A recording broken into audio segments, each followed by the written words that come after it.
Okay, so get this. 65 million copies.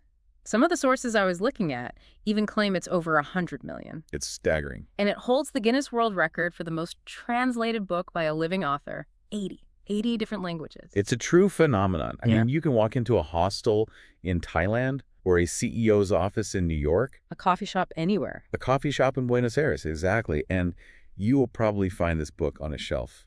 And the wildest part, I think, is that we're not talking about, a big political memoir or some salacious tell-all. We're talking about a fable. A simple little story. A really simple story about a shepherd boy named Santiago who's looking for treasure. So the question is, how did this, like a 160-page story about a kid and his sheep become this global handbook for self-realization? That really is the central mystery, isn't it? Because on the surface, The Alchemist by Paulo Coelho, it just reads like a bedtime story. But then you start digging into the sources, and we're talking interviews with Coelho, comparative mythology, the analysis of its roots. You realize it's actually a very, very clever synthesis. In what way? Well, he took Western philosophy, Eastern mysticism, a bunch of old Sufi tales, and he just wrapped them all up in a package that fits in your back pocket. It feels like he cracked a code, like he figured out how to sell mysticism to people who would never, ever buy a book on mysticism. Exactly. It's a gateway drug to philosophy. But, we have to be careful not to dismiss it just because it's popular. Right. The mechanics of the personal legend and the way he talks about alchemy, they're actually pretty rigorous if you look past the fairy tale stuff. Okay, well, let's test that rigor. We've got the text, we have the backstory of its disastrous publication history. Oh, we will absolutely get to that. And we have the philosophical breakdown. So let's start with our protagonist, Santiago. He's an Andalusian shepherd. Right. And immediately, Coelho's making a point there. Santiago's parents, they wanted him to be a priest. Which was a big deal. A huge deal. In that time and place, being a priest meant status. It meant a roof over your head, pride for the family. Choosing to be a shepherd was. It was a downward move socially. It meant sleeping outside and, smelling like livestock. But Santiago explicitly chooses the sheep because he wants to travel. He values freedom over prestige. Which just sets the stage for the entire philosophy. He's already prioritizing his own internal desire over what society expects. And that leads us to the opening scene, which is just, it's so heavy with symbolism. He's sleeping in an abandoned church. An abandoned church, yeah. I loved this visual. The roof is caved in.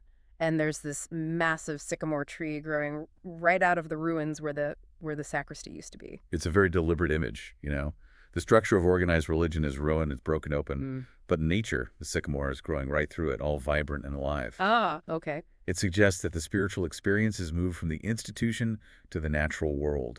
And it's right there, sleeping on the roots of that tree, that he has the dream. The recurring dream. A child tells him there's treasure waiting for him at the Egyptian pyramids. Now, I have to be the skeptic here for a minute. Go for it. I had a dream last night that I was trying to cook a lasagna in a washing machine. I did not wake up and think, I must go to the appliance store. Why does Santiago actually listen to this? Because he's primed for it. Yeah. But, even he dismisses it at first. It takes two interventions to really push him. First, there's a gypsy woman who interprets the dream. And demands 10% of the treasure, which I thought was a nice touch. A very nice touch, yeah. Yeah. And then the character who really changes the trajectory of the book, Melchizedek, the king of Salem. This guy is weird. He's this old man who just sort of appears in the town square, knows things about Santiago he couldn't possibly know, and he's wearing a breastplate made of gold. Melchizedek is actually a biblical figure, a priest-king mentioned in Genesis. But in the context of this deep dive, he represents a kind of divine intervention. He shows up when you were about to give up on your destiny before you've even started. And he's the one who introduces the term that anchors the whole book. The personal legend? The personal legend. Right, personal legend. It's a phrase that's been, tattooed on people and plastered all over motivational posters. But in the text, what does it actually mean? Is it just like a career goal? It's more fundamental than that. Melchizedek defines it as what you have always wanted to accomplish. But he frames it as a spiritual obligation. He says, and I'm paraphrasing, to realize one's destiny is a person's only real obligation. Only real obligation. He argues that when we're children, we all know what our personal legend is. But as we get older, some mysterious force convinces us it's impossible. That mysterious force being bills, responsibilities, and fear. Precisely. And then Melchizedek drops the line that hooked 65 million readers. When you really want something, all the universe conspires in helping you to achieve it. See, that's the line where I get a little cynical. It sounds great, but it also sounds like magical thinking. If I want a Ferrari, the universe will conspire to give it to me. Does the book actually support that, or is it just a nice quote? That is the most common criticism of Coelho, for sure. But if you look at the plot, the conspiracy of the universe isn't some red carpet.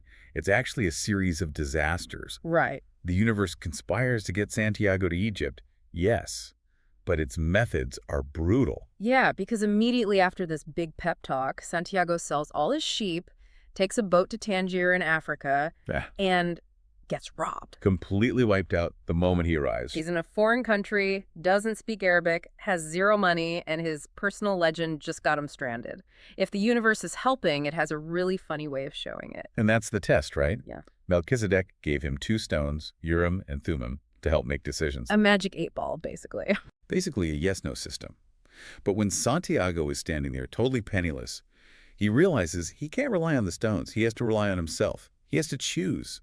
Am I a victim of a thief, or am I an adventurer looking for treasure? This leads to the section of the book that, for me, is actually the most realistic, the crystal shop. Santiago gets a job dusting crystal just to survive, and here we meet the crystal merchant. The crystal merchant is the most relatable character in the entire book. He represents the anti-hero, not a villain, just a tragic figure. Oh, I felt for this guy. He's a good man. He treats Santiago well, but he is just stuck. He's stuck by choice. And this is the psychological insight that I think makes the book work so well. The merchant knows his personal legend. He wants to go to Mecca. It's one of the pillars of his faith. He has the money. He has the staff to cover the shop.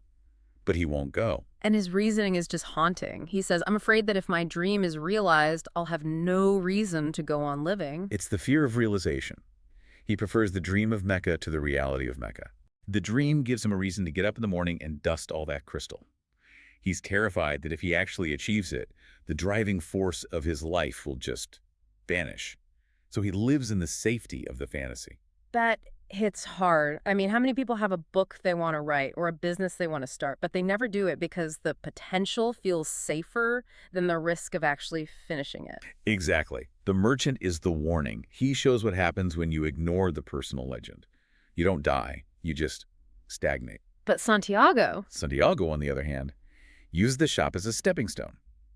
He revolutionizes the business, introduces crystal tea glasses, makes a ton of money. he could have gone back to Spain right then. He had enough money to buy double the sheep. He could have been the rich shepherd. But he chooses the risk. He joins a caravan crossing the Sahara to get to Egypt. And on this caravan, the book really shifts gears. We move from the practical struggles of the shop to the philosophical meat. We meet the Englishman. The Englishman is such a great foil for Santiago. He's there to represent the purely intellectual approach to spirituality. Trunks full of books. Trunks full of books on alchemy.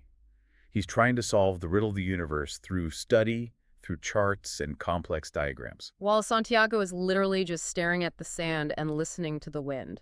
And the book clearly takes a side here. The Englishman is looking for the alchemist, a 200-year-old master who's rumored to live at the Al-Fayoum oasis. But the Englishman is so buried in his books that he misses all the omens of the desert. He's trying to learn the secrets of nature without ever looking at nature. Exactly. Okay, we need to pause on this word alchemy, because when I hear alchemy, I think of, medieval guys trying to turn lead into gold to get rich, or Harry Potter. Right. But the sources we looked at suggest Coelho is using this as a very specific metaphor. He is. In the context of this deep dive, alchemy isn't chemistry, it's psychology. The masterwork involves the philosopher's stone turning lead into gold. But the text explains that the physical act is just a symbol for what happens to the person doing it. So the lead isn't metal, the lead is Us. The lead represents the ego, the unrefined self. It's heavy, it's dull, it's reactive.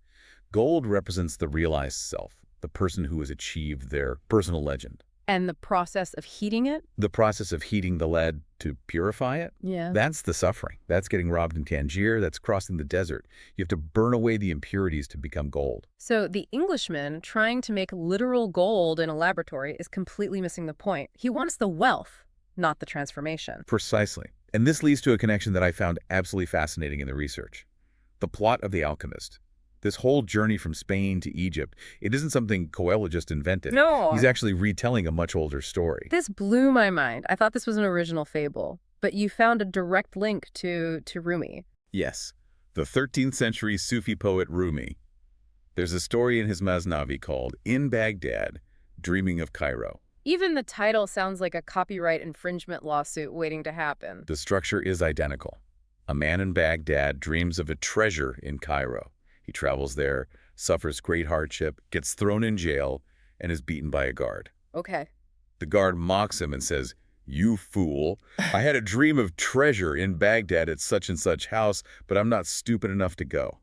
And the man realizes the guard is describing his own house back in Baghdad. That is literally the ending of The Alchemist. It is. Coelho took this Sufi teaching story, which is all about how we seek fulfillment externally when it's already within us, and he expanded it into a novel. He added the romance, the omens, the war. Right. But the structural spine is pure Sufi mysticism. And that mysticism gets cranked up to 11 when they finally reach the oasis. Santiago meets two forces, the alchemist, the actual character, and Fatima. Love and the mentor. The classic archetypes. Let's talk about the love story first, because this is where a modern reader might get a little frustrated. I can see that. Santiago meets Fatima at a well. He falls in love instantly. And he basically decides, okay, I'm done. I have money. I have a girl. I'm staying right here at the oasis. Which is a very human reaction, right? Yeah. He found happiness. Why risk it for a treasure he's only seen in a dream? But the alchemist tells him he has to leave her. He does. And this is where the philosophy gets really challenging. The alchemist argues that love never keeps a man from pursuing his personal legend. What does that mean? It means if it does stop you, it wasn't true love, it was possession. It's just another form of the crystal merchant's fear. So the logic is, if she really loves you, she'll want you to go. Exactly. And Fatima actually encourages him. She tells him she's a woman of the desert and she knows how to wait. She says she wants him to be like the wind that moves free, not like the palm trees that are stuck in the oasis. Wow. She refuses to be the reason he fails to find his treasure. That is a very, very high standard for a relationship. So he leaves her, promising to return, and rides into the desert with the alchemist. And then, Yeah, then things get weird. the climax. Yeah. Up until now, the book has been about intuition and psychology. But then they get captured by a warring tribe. And to save their lives, the alchemist tells the soldiers, "Don't kill us. My friend here is a powerful sorcerer. He can turn himself into the wind." And Santiago's just standing there, terrified, thinking, I can do what now? It feels like a massive escalation. We went from follow your dreams to control the weather. What is happening here, metaphorically? This is the concept of the soul of the world coming to fruition. Santiago's given 3 days to figure this out, or they die. So he spends the time talking to the elements. He talks to the desert. He talks to the wind. He talks to the sun. He's looking for help outside of himself. Right. And they all tell him they can't help. The sun sees everything, but it isn't everything. Finally, Santiago realizes he has to connect to the hand that wrote all. The creator. Yes. This is the moment of unity. In Sufism, it's a concept called fana, the extinction of the self. Santiago realizes that he isn't separate from the wind or the desert or the soul of the world. He is the universe. And by realizing that oneness, He gains the power of the universe. so the sandstorm he summons, the simum, it isn't a magic trick he learned from a book. It's a side effect of him dissolving his ego. Exactly. It's the ultimate proof that he's achieved the masterwork. He has turned his leaden self into gold. He isn't just a shepherd anymore. He is an alchemist. So, having survived that, he finally reaches the pyramids, the finish line. He sees the majesty of the structures, falls to his knees, weeps, and starts digging. And finds absolutely nothing. Nothing except a group of refugees or robbers who find him and beat him nearly to death. It's a brutal scene. I mean, he's crossed a continent, lost his money, left his love, turned into wind, and now he's getting kicked in the ribs in the sand. But this beating, it provides the answer. It does. One of the attackers mocks him. He says, "You're an idiot for crossing a desert because of a dream." And then he says, "I had a recurring dream too. I remember this part so clearly. I dreamt of a treasure hidden in Spain, inside a ruined church where shepherds sleep, under the roots of a sycamore tree. But I'm not stupid enough to cross a desert just because of a dream." I remember reading that for the first time and just laughing out loud. The treasure was literally under his head in chapter 1. It's the classic narrative loop. So Santiago goes all the way back to Spain, digs under the tree, and finds a chest of Spanish gold coins. But this raises the big question, and I think this is the crux of the deep dive. If the gold was in Spain the whole time, was the journey a complete waste of time? Why did he have to go to Egypt? The Alchemist actually jokes about this in the book. Yeah. Santiago asks the wind, "Why didn't you just tell me?" And the wind says, "If I told you, you wouldn't have seen the pyramids. They're beautiful, aren't they?" But beyond just the sightseeing? Well, if Santiago had stayed in Spain and just dug under the tree, he might have found the gold, but he would have just been a rich shepherd. Okay. He wouldn't have met Fatma. He wouldn't have learned the language of the world. He wouldn't have become an alchemist. So the gold is just a souvenir. The transformation is the real treasure. Precisely. As Rumi wrote, "You travel from yourself to yourself." The journey was never about the location of the gold. It was about the location of the soul. Now, speaking of persistence and journeys, we have to talk about the meta story here. Because the story of Paulo Coelho publishing this book is almost as dramatic as the book itself. It really is. Coelho wrote The Alchemist in just 2 weeks. 2 weeks. 2 weeks. He said it flowed out of him like it was already written in his soul. But then he published it in 1988 in Brazil. And what happened? Crickets. Absolute silence.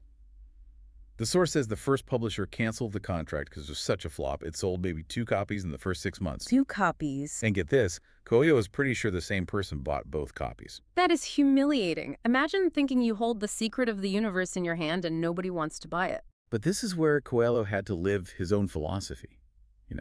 He had to follow his personal legend. He didn't accept the failure. He found a new publisher. He knocked on doors. And slowly, strictly through word of mouth, it started to move. It wasn't some big billboard campaign. It was just people passing it to friends saying, you need to read this. Exactly. It took years, but once it hit the translation market, especially the English translation, it just exploded. And now it's one of the best-selling books in human history. It's a testament to the message of the book itself. If he had given up after that first publisher dropped him, he would have been the crystal merchant. Right. He would have lived the dream of being a writer, but never the reality. So pulling all this together, we have a story about a shepherd, but it's really a story about the choice between comfort and growth. That's the takeaway. We all have a bit of the crystal merchant in us. We have the dream, but we stay in the shop because we know how to dust the crystal.